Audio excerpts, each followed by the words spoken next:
How are you doing today? I hope wherever you are, you're safe, warm, and maybe even a little curious. Because what you're about to hear isn't the kind of horror that leaps from shadows or screams from the dark. No, these stories are quieter. They begin with locked doors, distant lights, a second glance at your own reflection.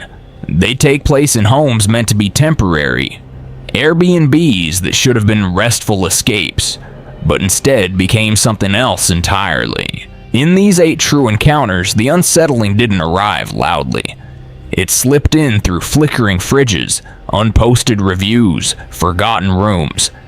If you've ever booked a stay and felt something was just slightly off, you're not alone. Maybe what you felt wasn't imagined. Maybe like these stories, it was already waiting. Not all warnings are loud. Some arrive in the form of a glow through the ceiling, a hum beneath the silence, or an attic that should never open. Our first story begins in Bar Harbor, where solitude and sorrow meet something quietly pulsing just above the bed. Story 1. The Red Light in Bar Harbor. I arrived in Bar Harbor at the edge of fall when the trees had just begun to smolder with red and gold, and the air carried that sharp Atlantic chill that meant everything was about to go quiet. The cabin I booked sat at the end of a gravel road, flanked by trees that looked like they had been waiting a long time to close in on something. It was small and square, with a wraparound porch and a single bedroom upstairs that overlooked the woods. The listing called it peaceful and private, which was exactly what I needed after a summer of burnout and a breakup that left a hollow space where my sense of self used to be. I met the host, Ellie, just once when she handed me the keys.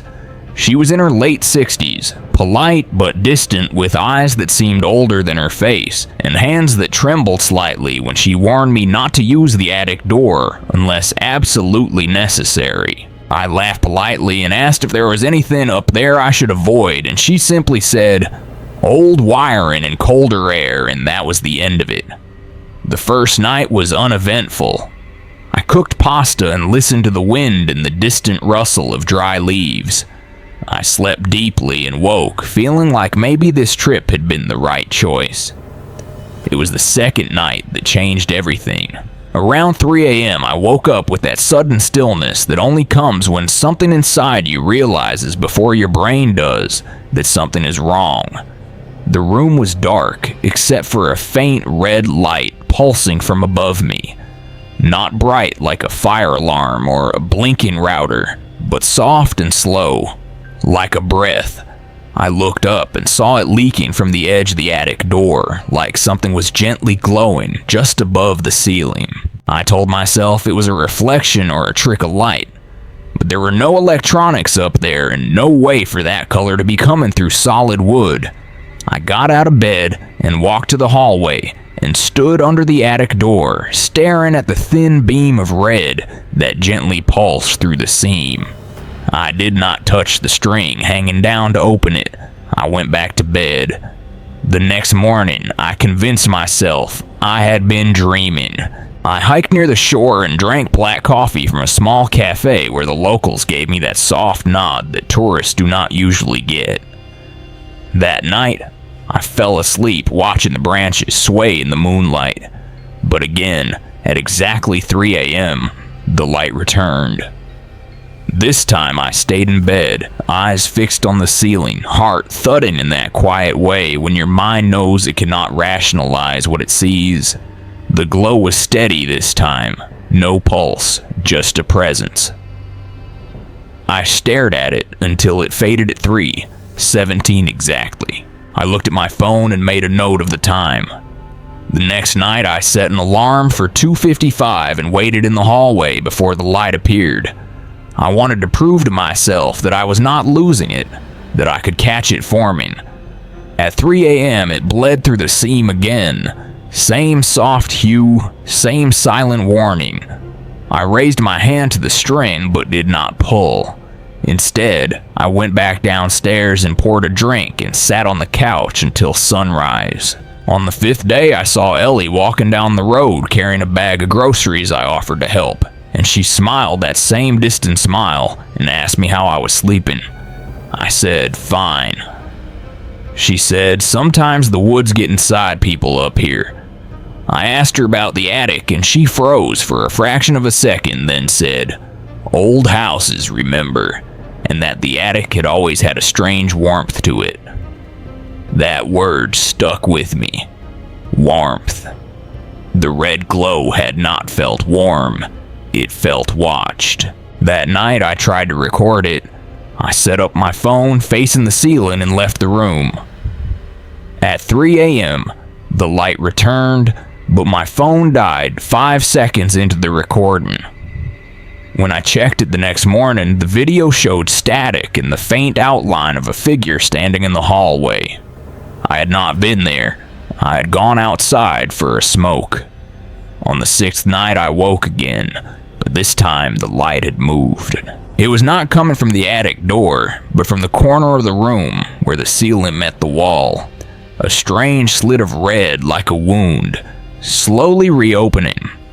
I sat up and felt the temperature drop and the silence deepen, like the cabin had sunk slightly beneath the surface of the world. The red light pulsed once, then vanished. I did not sleep again. On the final night, I packed my things and left a note for Ellie. I did not explain why. I drove out of Bar Harbor before sunrise, watching the trees lean in behind me like they were closing a story. Days later, when I reviewed my photos from the trip, I found one I did not take. It showed the attic door slightly open and a hand gripping the edge. The timestamp was 3:17 a.m. I no longer stay in Airbnbs with attics. I no longer sleep through the night without checking the ceiling. I learned that some places carry more than memory. They carry presence. And when light appears where none should be, it is not always there to show you the way. Sometimes it is there to show you who never left. Some rules are written to keep things in order. Others are meant to keep things in. The next story takes us to Lubbock, where a house rule posted above a mirror becomes more than just a suggestion. It becomes the last thing someone should ever ignore. Story 2. House rules in Lubbock. The house in Lubbock was one of those listings that felt too simple to be suspicious. A 2-bedroom, single-story home in a quiet residential street with beige walls and thick carpets, and a backyard that backed up to nothing but miles of dry, flat earth. The host was a woman named Tara, who responded to messages with fast one-liners and always signed off with "stay safe." There were no personal touches in the house, no family photos, no knickknacks, just functional furniture and a printed list of house rules on the fridge. I read it once without thinking much. No parties, no pets, no smoking, and one odd line that stood out more for its tone than its content. Do not stand in front of the living room mirror after midnight. I thought maybe it was a joke or some inside reference left by a quirky host. But there was no smiley face, no explanation, just the sentence sitting coldly between more practical instructions. I arrived in early spring to start a short-term teaching contract and needed somewhere temporary.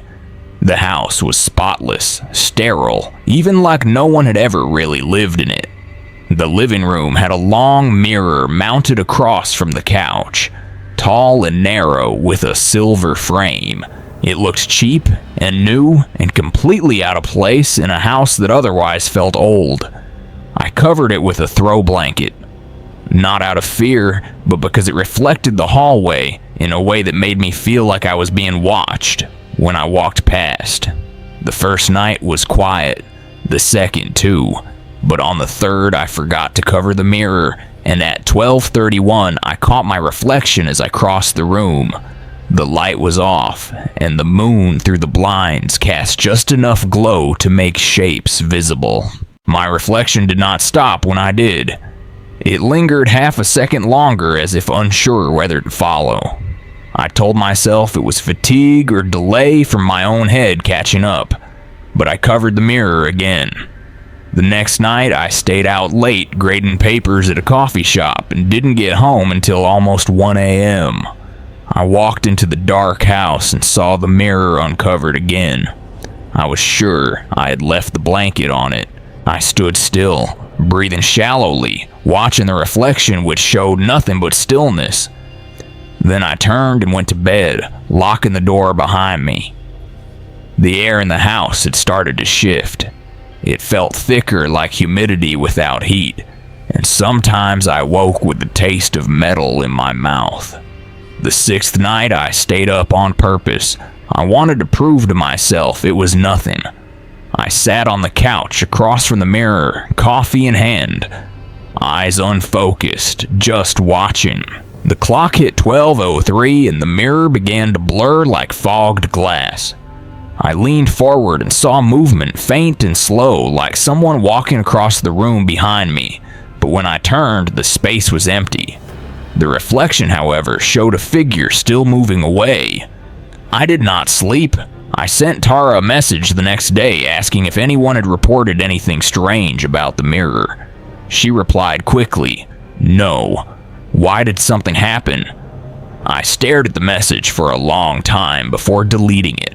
The mirror remained uncovered that night. I did not cover it again. I wanted to see what it wanted. On the 8th night, I placed a chair in front of it and sat down with my phone flashlight off. The room was silent, the kind of silence that buzzes in your ears and stretches time. At 12:07, the mirror darkened not by dimming but by depth. It looked deeper, like a hallway stretching backward. The figure returned this time, closer, clearer. She looked like me, but not me. Her eyes were wrong, hollow, not dead, but aware. I blinked, and she stepped forward. I didn't scream, I didn't move. I just watched as her hand reached out to the inside of the glass. The next thing I remember, it was morning, and I was on the couch, still dressed neck sore, like I had slept upright for hours. The mirror was clean, untouched, no fingerprints, no cracks, but I felt like something had changed. The house felt warmer, lighter, like something had finished. I packed that afternoon and left the next day. I never reviewed the house. I never contacted Tara again, but I think about that night more than I'd like to admit.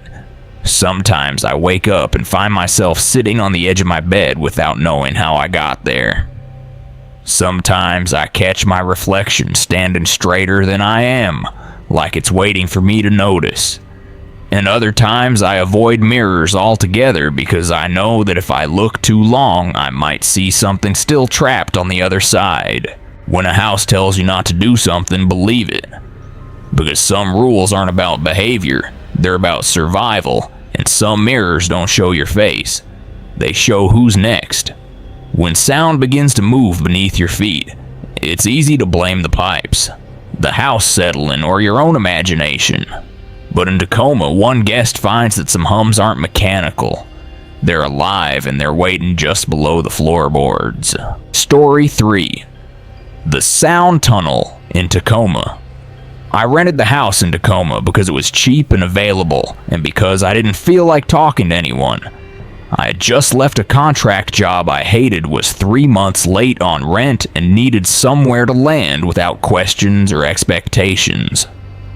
The listing had no reviews, but the photos showed a small craftsman-style house tucked behind a bigger one with its own entrance. Faded blue paint and a tiny porch facing a narrow alley. The inside was simple and outdated but clean. The air smelled faintly of detergent and something deeper, older, a kind of mustiness that reminded me of basements and cardboard and rooms that hadn't been opened in a long time. There was no television, only a wooden shelf full of old mystery novels and a dusty record player that didn't work. The bedroom sat at the back of the house, and underneath it, according to the layout, was nothing but crawl space. The first night passed quietly. The second night I began to hear it. A low humming sound under the floor, not loud but steady like the vibration of something turning slowly underground. I put my ear to the wood and felt the thrum run through my chest, pulsing just below the surface. I told myself it was plumbing or a buried power line or a train miles away, but none of those made sense. I downloaded a sound meter app and it picked up nothing. I left it running one night recording overnight. In the morning, the file was corrupted, but I remembered waking up at exactly 3:11 to the sensation of pressure in the room, like something large had passed beneath the bed. The smell was stronger, then thick and metallic, like rust mixed with earth. On the fourth night, I decided to open the floor. There was a loose board in the closet, and beneath it a layer of dirt and a square concrete hatch with a metal ring bolted into the center. It didn't look like part of the original house. I didn't open it. I stared at it for a long time, then covered it again and pretended it wasn't there. That same night, I heard the sound again, louder now, and layered with something new. A second rhythm. Slower, like footsteps dragging across stone. I couldn't sleep. I left the lights on, sat in the kitchen with my back to the fridge, and waited for the sunrise. On the fifth morning, I found footprints outside the back door, bare, wide. Not mine. The mud had dried unevenly, and the impression was deep enough that water had pooled inside the heel.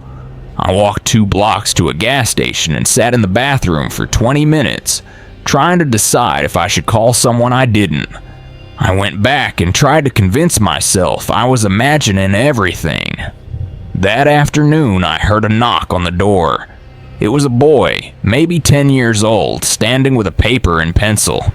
He didn't speak, only held up a drawing. It was a sketch of the house, drawn roughly, and beneath the bedroom, a tunnel curving downward, ending in a circle filled with scratches. His eyes were flat and unfocused, like he wasn't fully there. When I reached for the drawing, he stepped back and dropped it before running off down the alley.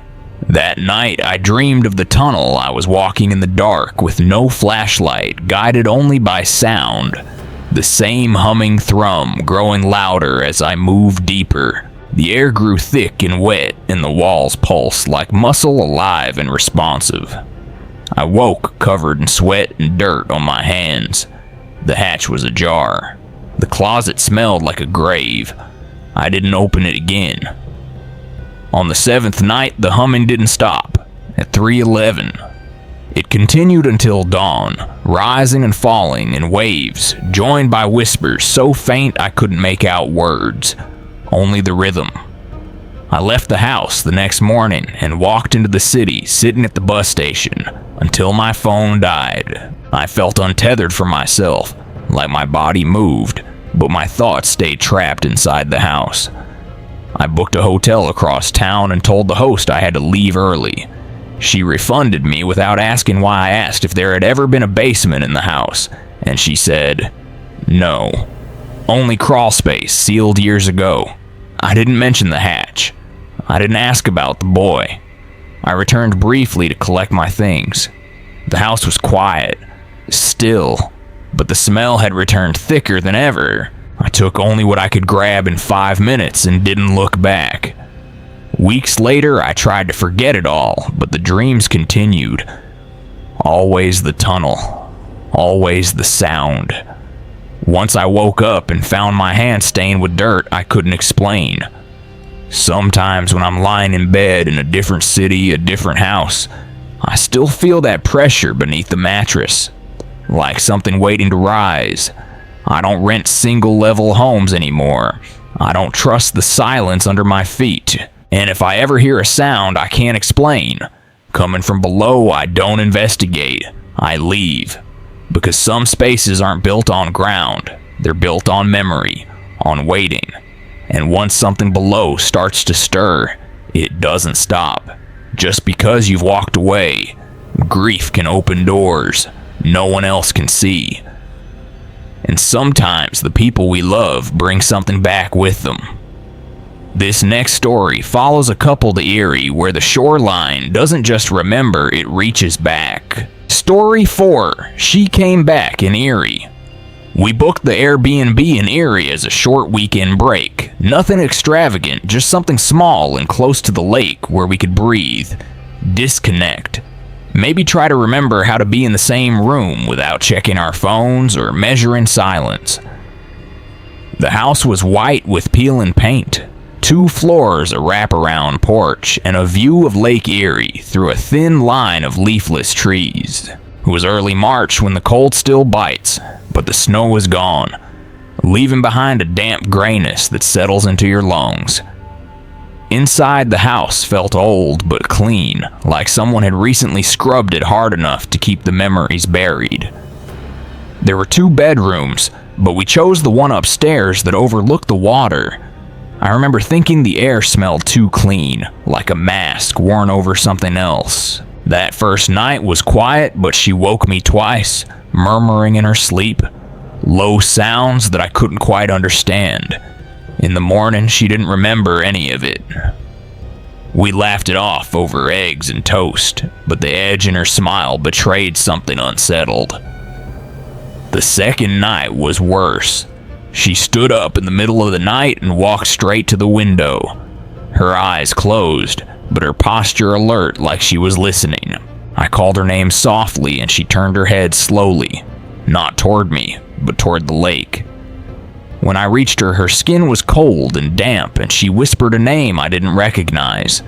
I helped her back to bed, but she never opened her eyes. In the morning, she said she dreamed of a woman standing waist deep in the water, reaching for something beneath the surface. On the 3rd day, she started walking alone along the shore. She said it helped her think, but she never went far, just paced a short section near a cluster of driftwood that looked like skeletal remains washed up by a forgotten storm. That night, I heard her speaking softly in the bathroom. When I opened the door, she was brushing her hair, eyes locked on the mirror, her lips moving in a language I didn't understand. The air was heavy with moisture, though no water was running. I stepped closer and she blinked slowly, as if returning from somewhere distant. She looked at me with such confusion that I almost apologized. That was the night I found the guest book in the kitchen drawer. Pages torn and stained, entries faded with time. But one sentence appeared again and again in different handwriting. She walks the shoreline at night. Some said they heard her crying. Others said she knocked on windows. One entry said, "If she looks like someone you love, do not follow." I didn't tell her. I didn't want to add fuel to whatever was unraveling between us. But the next night she disappeared. I woke to an empty bed and ran barefoot through the house, calling her name with panic rising in my throat. The front door was open. I followed her footprints through the wet grass toward the lake. She was standing at the edge, motionless, staring into the water. I called her, but she didn't turn. I didn't touch her. I stood there watching as she slowly lifted her hand and pointed. In the water, maybe 20 feet from the shore, something moved, just beneath the surface. Not large, not fast, but deliberate. A shape, pale and smooth, gliding just beyond the reach of light. I blinked, and it was gone. She lowered her hand and walked past me without speaking. Back in bed, she shivered violently for an hour before falling into a heavy sleep. The next morning, she didn't remember nothing. Not the lake, not the cold, not even my panic. She asked why I looked so tired. I told her I didn't sleep well. That day, I searched the house again. In the attic under a tarp, I found a box of photographs. Black and white, mostly women in long coats near the lake. Eyes blank, hands folded. One photo stopped me. It was her, standing in front of the same cluster of driftwood, staring into the camera with a flat expression I had never seen on her face. But the photo was dated 1973. The handwriting on the back said her name, same spelling, same woman. I took the photo downstairs and showed her. She said it wasn't her. She said it was strange but not surprising. She said the lake made her feel old in ways she couldn't explain. That night she cried in her sleep, deep aching sobs that didn't belong to her voice. I held her until she stopped, but my arms felt like they were wrapped around someone unfamiliar. The final night, I woke to the sound of water dripping onto the floor. I turned and saw her standing at the foot of the bed, hair-soaked clothes clinging to her skin, her eyes wide and empty. She opened her mouth and water spilled out slowly, silently. I jumped up, heart crashing in my chest, but she collapsed before I could reach her. I wrapped her in towels, spoke to her, held her, but she never responded. At dawn, she was fine. No water, no memory, just sleepiness and a faint smile. We left that morning, drove home in silence. She hummed softly the whole way back, a melody I didn't recognize. Sometimes I hear it now when I pass lakes. When I see still water, I look at her and wonder if she remembers. I wonder if she ever truly came back from Erie, or if something else did. Locked doors bring comfort until they start opening on their own, in a house that insists. Room 3, stay closed. One guest finds out why and learns that not every room marked off limits is actually empty. Story 5, Room 3 in Ogden. The house in Ogden had 4 rooms, but only 2 were accessible to guests according to the listing, which emphasized privacy and quiet, and noted that rooms 3 and 4 were used strictly for storage. It was a long, single-story home, with a porch out front and narrow hallways inside, the kind of place that felt built for hiding things. I had been traveling for work, drifting from one small contract to another, and the idea of a quiet home base in a small Utah town seemed comforting. The host was polite, brief in messages, and emphasized in the welcome note that Room 3 must remain locked at all times and not be disturbed. The note was typed in all caps and taped above the light switch in the hallway outside the room. I arrived late in the day, dropped my bags in Room 1, and walked the house, slowly listening to the way the floor creaked under my feet. It was old, but not in a romantic way, the kind of old that felt tired. That first night, I heard footsteps in the hallway. They were soft but deliberate, slow and steady, moving from one end to the other and stopping just outside Room 3. I checked the door in the morning. It was locked. The handle didn't budge. The second night, the footsteps came again, this time paired with the sound of something brushing against the wall like fabric or skin sliding across paint. I stood at my door and listened, heart thudding in my ears, but I didn't open it. In the morning, I asked the host via message if anyone else was staying in the house. The reply was immediate. No, you're the only guest. Please respect the boundaries. I didn't respond. I started leaving the house during the day, walking long loops through town, trying not to think about how cold the hallway felt, even in the middle of the afternoon. On the 4th night, I saw the shadow. It was faint but real, moving beneath the crack in the door to Room 3. A slow pass from one side to the other, as if someone was pacing inside. I placed my ear to the wood and heard breathing, deep measured, awake. The lock held firm when I tried it. That night I didn't sleep. On the 5th morning I found the door slightly ajar, just enough to break the seal of secrecy. The air leaking out was warm and sour and carried with it the faint scent of wet carpet and something metallic. I didn't look inside. I pushed the door shut and sat on the couch until the sun came through the blinds. I messaged the host. The door was open this morning. Is that normal? The reply came hours later. That door should not open. You did not open it. Do not go inside. I felt a chill reading those words. I stayed in town the rest of the day, visited a small local museum, and tried to lose myself in history that had nothing to do with me. That evening when I returned, I found the hallway darker than usual, the light bulb above. Room 3 flickered softly and the air smelled like mildew. I walked quickly to my room and shut the door behind me, locking it even though I had never done so before. At 3 a.m., I woke up with a start. The sound was different this time. Not footsteps, not shuffling. It was scratching. A slow dragging scrape against wood over and over just outside my door. I held my breath and waited. The sound moved down the hallway toward room 3, paused, then stopped. I did not move until sunrise. The final night I decided I had to see. I waited until late, until the house was quiet, until the fear inside me became too loud to ignore.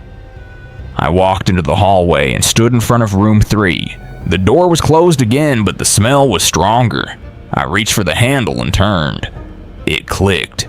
Inside was darkness, thick and absolute. I used my phone's flashlight and stepped in.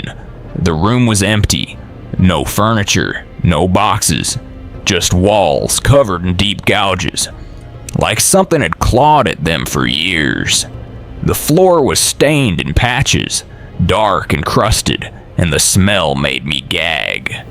In the far corner was a mattress, small, old, torn, and resting on it, curled in a fetal position, was a figure. Thin, still breathing. Its back was to me, and its skin looked waxy, stretched tight over bone. I didn't move. I didn't speak.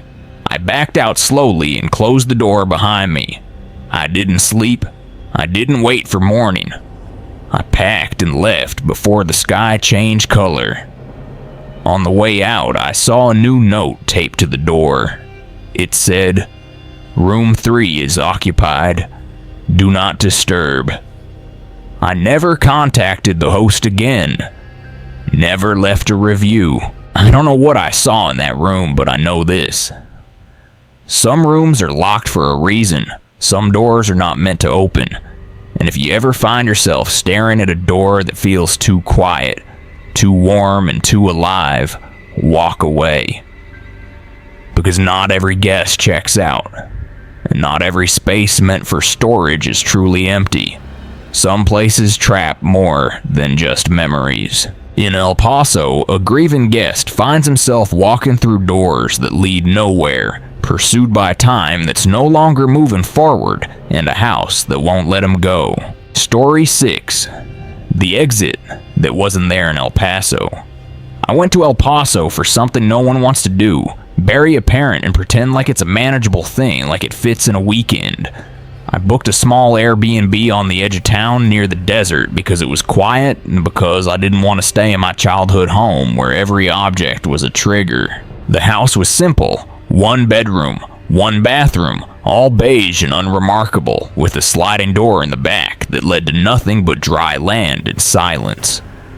The host left no note, only a message that the key was under the mat and that the place locked automatically from the inside. I arrived late, drained, and hollow dropped my bag near the couch and didn't bother to unpack. That first night, I barely slept. Not because of grief, exactly, but because the air felt too still, like the house was listening. The second night, I noticed the windows. They were all slightly tinted, not enough to block the view, but just enough to blur the world outside into shapes and colors. I tried to open one, but it didn't budge, painted shut or sealed by time. I didn't care enough to try again. On the third morning, I woke up early, made coffee, and walked to the front door to get some air. But when I opened it, I didn't see the street. I saw the bedroom. The door had opened into the very room I had just stepped out of. I closed it and opened it again. Still the bedroom. I checked the back door. Same thing. No matter where I went, every exit led back to the center. I stood in the hallway, holding my breath, trying not to panic, thinking maybe I had dreamed it or was still dreaming. I left the door open and walked through, willing the world to make sense. The room was the same, but something felt off, mirrored in small ways, like the bed being made when I hadn't touched it, or the lamp being on the wrong side. I called out instinctively, a sound that felt swallowed. My phone had no service, not no bars, just the word searching locked on the screen. I checked the clock. It was 7:42. I checked it again 15 minutes later. Still 7:42. I moved through the house, testing doors, windows, even cabinets. Everything reset. Every time I opened something, it brought me back to the first place I started. I sat on the floor and tried to breathe. Tried to remember if I had taken anything. Eaten something strange. Fallen asleep with a candle burning, but nothing added up. The house was quiet. Too quiet. No hum of refrigerator, no distant traffic, no planes, nothing. Just me and the sound of my own heartbeat. On the fourth day, if days even passed, I started noticing her. A girl, maybe 6 years old, standing just beyond the windows. Her hair was dark, her clothes old-fashioned, her face expressionless. She didn't move. She didn't speak. Every time I blinked, she was closer. Not in a threatening way, just observing. I tried to open the window nearest her. It didn't budge. I turned around and she was gone. I sat on the couch and stared at the front door, then walked through it again. This time, it opened into the kitchen. Everything gleamed like it had just been cleaned, though I had not lifted a finger. A sandwich sat on a plate on the counter, cut diagonally, just like my mother used to make. I hadn't bought bread. The smell of her perfume lingered in the air, soft and floral and haunting. I backed away and the lights dimmed slightly. I returned to the bedroom and the girl stood in the hallway. She raised one hand and pointed to the closet. I opened it. Empty. Then I blinked and the door was gone. Where the hallway had been was now a wall. I reached for my phone, which now only showed a single word. Stay. I dropped it. I shouted, pounded on the walls, tried to break a window. Nothing changed. I collapsed on the floor, exhausted, staring at the ceiling where a slow shadow moved, like something drifting just above the surface. I must have passed out because I woke up in the bathroom door, wide open. Water running. Though I had no memory of getting there, the girl was there again. This time she stood beside the mirror and her mouth moved, but no sound came out.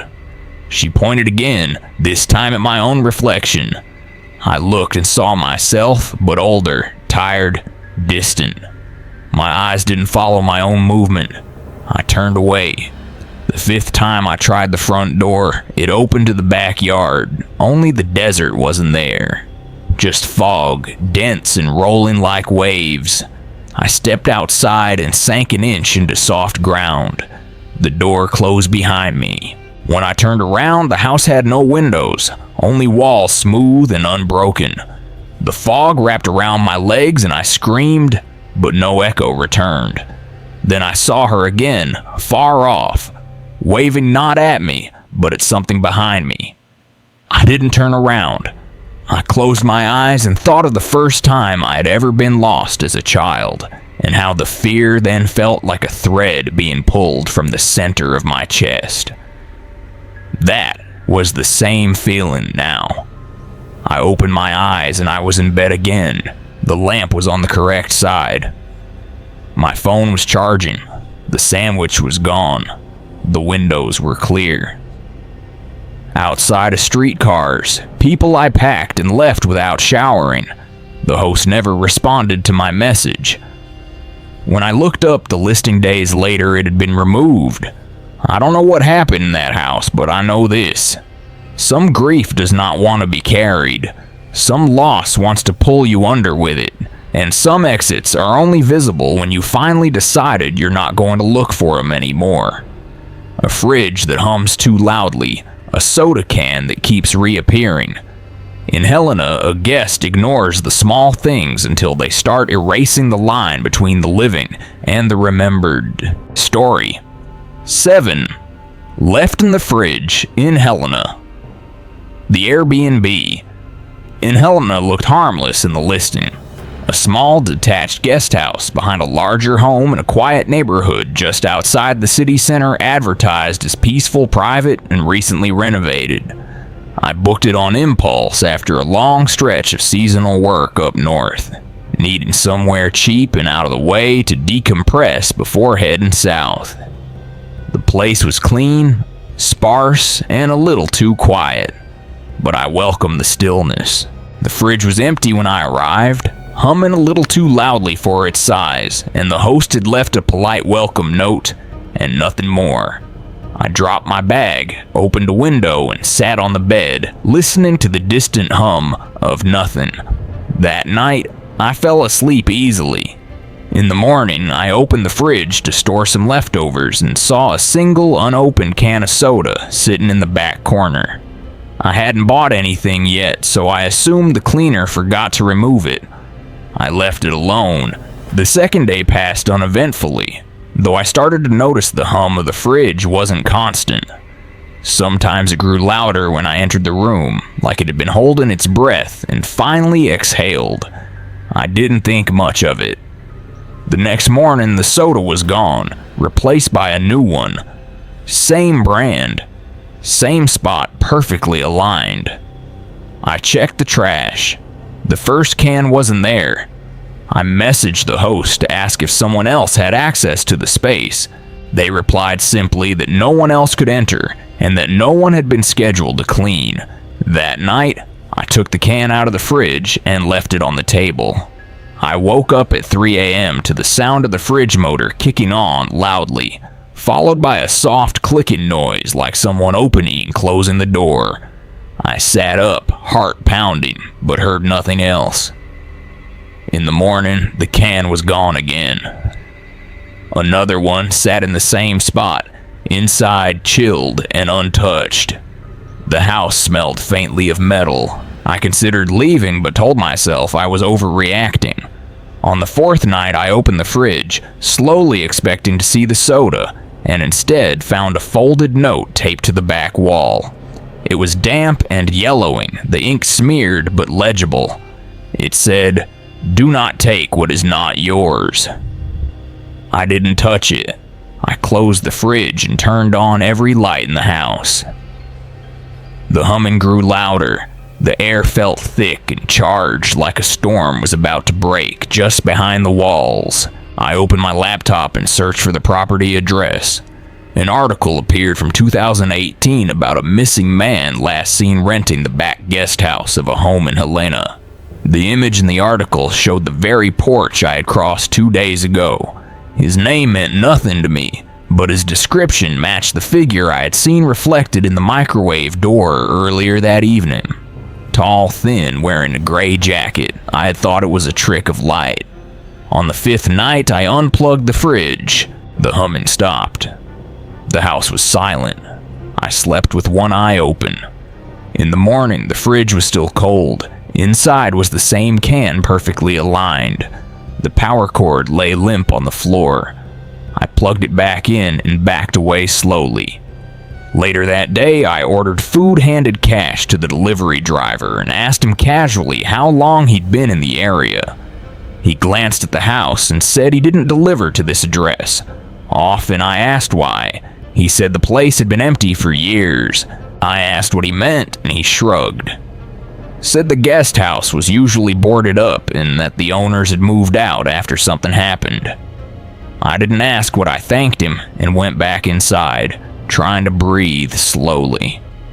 That night, the fridge hummed louder than ever, vibrating through the floor. At 3 a.m., I woke to the sound of something shifting inside it. Not the compressor, not ice movement. I turned on the light and the room flickered like the bulb struggled to hold its shape. The fridge door stood open by an inch. I approached it slowly. Inside was not the soda. Inside was a photo. Black and white, grainy, of a man sitting at the table in this room. His eyes stared directly at the camera. On the back of the photo was written, "You should have left it." I slammed the door and packed my things. When I tried to open the front door, it wouldn't budge. The lock turned, but the frame stayed solid. I checked the windows. Nailed shut. The walls creaked softly like they were shifting. I turned and saw the fridge door open again, wider this time. The soda sat untouched, but behind it something else flickered. A shape like a mouth opening in the back wall. I didn't move. I closed my eyes and waited. In the morning, the door opened like nothing had happened. The fridge was empty. I left without speaking to the host. I left no review. I never looked back. Sometimes in motel rooms, I unplug the mini fridge without thinking. I dream of metal humming and cold cans I didn't ask for. And when I wake, I check to make sure the door stays closed. Because some things don't want to be consumed. Some things just want to be remembered. Some stories vanish before they're told. Some reviews never make it through. In Biloxi, one guest tries to warn the world only to realize the house he stayed in doesn't just delete words. It deletes witnesses. Story 8. The review that wasn't posted in Biloxi. The Airbnb in Biloxi had a view of the bay, a clean modern layout, and a wall of glass that made the living room glow with afternoon light. I had booked it for 3 nights, needing a break from everything after a work trip that bled into burnout.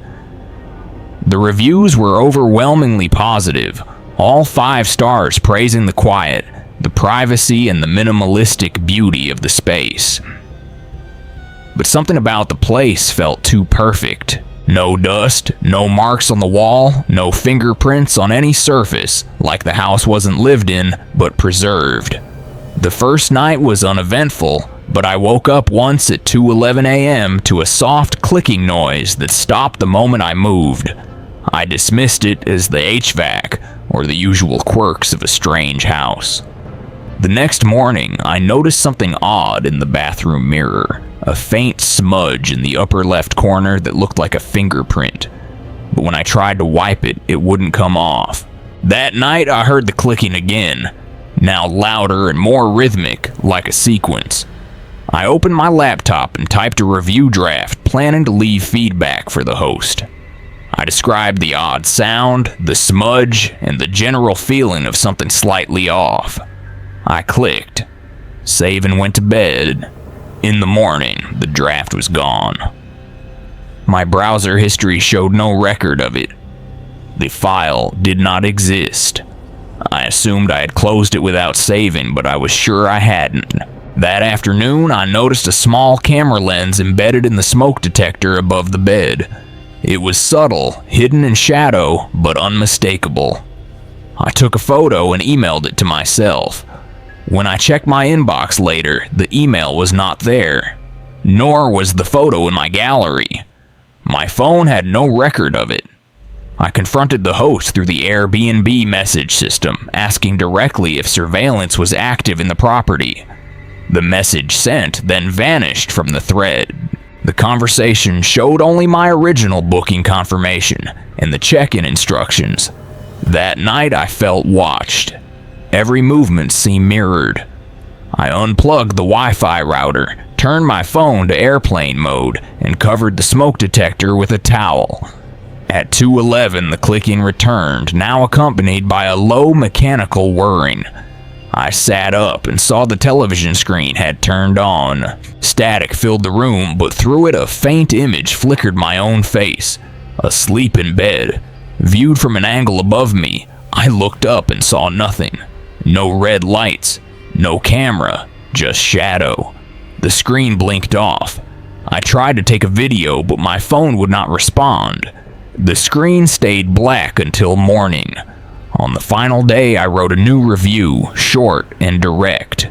I explained the camera, the screen, the files that disappeared. I submitted it and received the confirmation message. I packed quickly, took one last look at the spotless room, and checked out before noon. 2 days later, I returned to the listing to check if the review had posted. It had not. The listing still had only glowing praise, still sat at 5 stars untouched. I tried to post it again. The system told me I had already left a review and could not post another.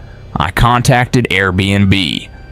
They said they had no record of my review. Submission.